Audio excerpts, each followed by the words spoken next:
Hey, welcome back fishing friends. So a few episodes ago I had mentioned that I was going to accessorize my new OldTown Autopilot 120. I guess it's not so new now, it's a little over a year old. But I'm gonna add a Lowrance Fishfinder onto the OldTown today. And you will need a few essential items. I'm gonna show you those things, but it's very, very simple. And I think it's because the engineers did such a great job on this build. Let's jump in and I'll show you what I'm talking about. So I had the Lowrance Hook right here. This is what I'm going to be adding to the kayak because it's what I had. And I took it off a previous boat of mine. But what I did was I went ahead and I purchased this Yak Attack ram mount. Essentially that will go right on to my rails here, which if you look right here. So this Yak Attack, by the way guys, I'll list it down in the description. But it comes with a base mount, so check this out. So I went ahead and already added this.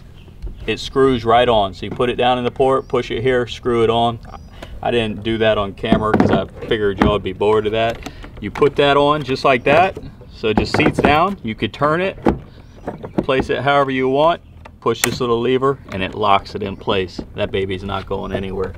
Now if you want it off, you pull that up, and then bam, you got your Lowrance off the kayak. So I'm going to show you how to wire it, how to rig the transducer. It's really, really simple. All the holes and everything have been pre-drilled, so that way you're not drilling into your kayak and then voiding warranties and damaging your kayak. I mean, these are expensive, guys. But I'm also going to show you what I'm powering this baby with, and I think you'll be impressed. Let's jump in and go through the steps here. So for this project, you will need a few basic essentials, such as these little wiring connectors. They're solder wiring connectors. I really like these. They come in an assortment pack on Amazon. I'll leave the link down in the description. But the one thing that I really needed the other day when I went to go do this project, didn't realize I did need it, was this universal Hydra transducer mount. And it's absolutely ridiculous. It costs like $40 and it's probably a 30-cent piece to make. But you need it. I thought it was just plug and play on the bottom where the transducer goes, and that OldTown had it to where every transducer could just universally go on there with some screws, but that wasn't the case, and that's fine. This I ordered off Amazon.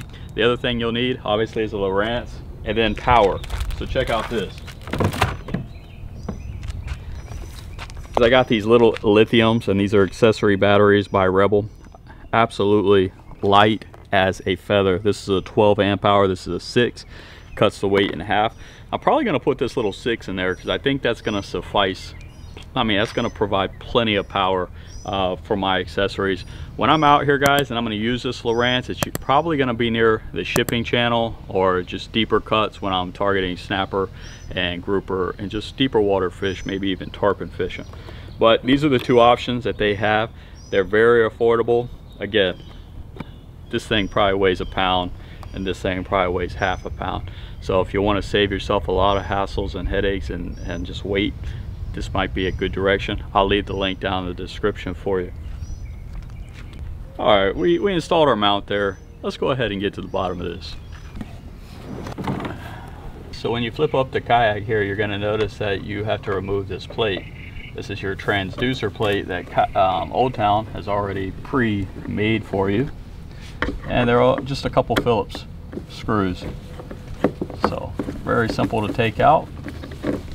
And this is where your universal transducer mount is going to go. Whoop. For use with OldTown Sportsman, Topwater, and Predator kayaks.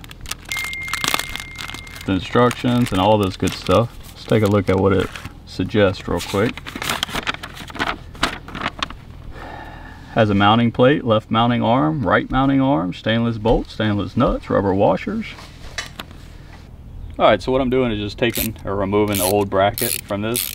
This isn't probably the ideal transducer for a kayak, but we're going to see how it works. I'm going to test it out. And if it gives me problems, then I'll probably switch it up. I used the Hydra Sport mount, but I definitely improvised. Instead of using those cheap plastic arms, I decided to do things a little different than the instructions advised to keep my metal bracket or my metal mount. This is not a transducer designed for kayak, so I'm going to see how it works or how it functions if it snags up. Obviously it's really long. The kayak ones are short and stubby. I went ahead and ran my transducer cord through the scupper hole here that's provided by OldTown, and I'm going to show you how to wire this thing up. It's pretty simple. Alright, so what I'm doing is removing these little caps, ladies and gentlemen. And this is where our cord's going to go.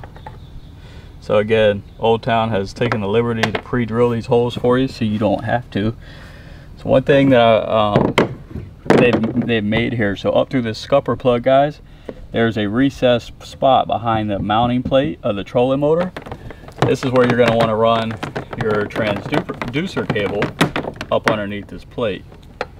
So, ooh, that's a tight fit. All right, so you gotta worm it through there and just kind of grab it, push it along, and then now what you want to do is pull your cord all the way through.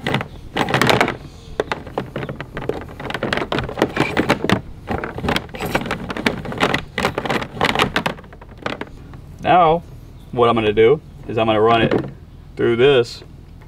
All right, so that's the way that's supposed to look, just so you know.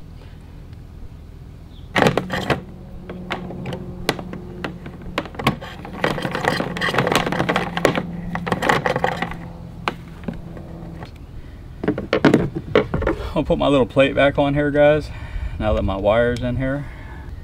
I know you want to be very careful with that plate.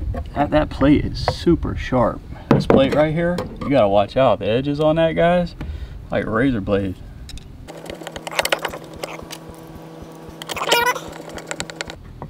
And that just secures it right in there, guys. Helps prevent it from moving too. Put the now I've put the Lowrance back on the unit, taking off this little cap here, so we can run. We got to run two different wires through this. We got to run our transducer wire back up through here, and then we have to run our power wire. So first off, as you can see on the Lowrance, I'm gonna go ahead and squeeze my little power wire through here. And I've already soldered these pieces, guys. You can also use a little inline fuse if you want to add a fuse. I'm just gonna run it straight. I don't foresee me having any problems, but who knows, I may regret that. Now what I want to do is take the transducer wire and I'm going to put this back through the hole. What I want to do later on too is I'm going to wrap up all this wire. It's extra long. Obviously it's not intended for this. Then what you want to do is reach through here and try to get the wire. Alright guys, if you're struggling to get your wire back to the hole here, what I did was I took a little piece of my bamboo pole. I'm going to stuff it in here. I zip tied it, by the way. And then, if you got them little T-Rex arms, check out this. Just shove your bamboo up into the hole here and push it that away. Watch this.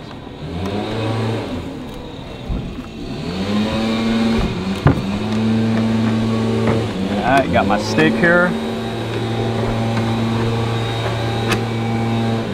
See how that pushed it right up here? I'm gonna cut my little zip tie off. And bam, I got my wires here. Now I'm gonna hold on to this wire, pull my bamboo pole out. That way it's not taking up any more space. And then look, got the wires that I need. Quick tip. All right, now I'm just gonna put my plate down. So I got my arm all the way up under here, and I'm just gonna feed that right through this hole. This is the transducer wire. Don't want to lose my little rubber grommet. This stays on here. All right, pull enough wire through. Now I already have enough. Plug that in. Actually, yeah, that's fine. That's gonna help prevent those things ain't going anywhere, guys. I'm just organizing the excess wire on the transducer. I'm gonna zip tie it and I'll just lay it in the hole here.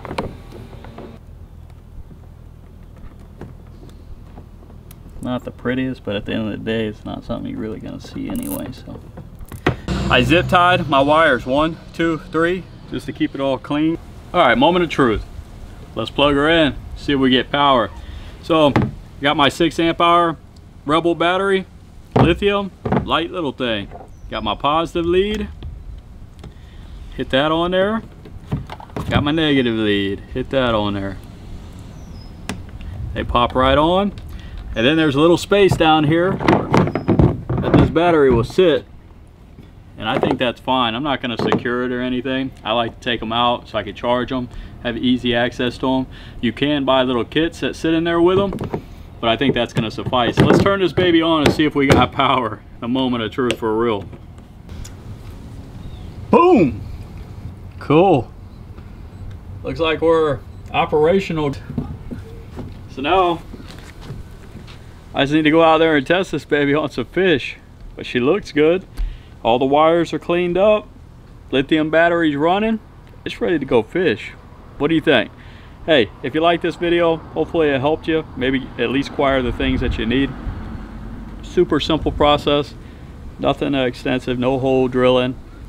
I would say the total time is probably about 15, no, maybe 30 minutes. But other than that, guys, if you liked the video, please give a thumbs up. Thank you, Old Town. Thank you, Rebel Batteries. Thank all of our sponsors, guys. Until next time, guys, we'll see you on the water.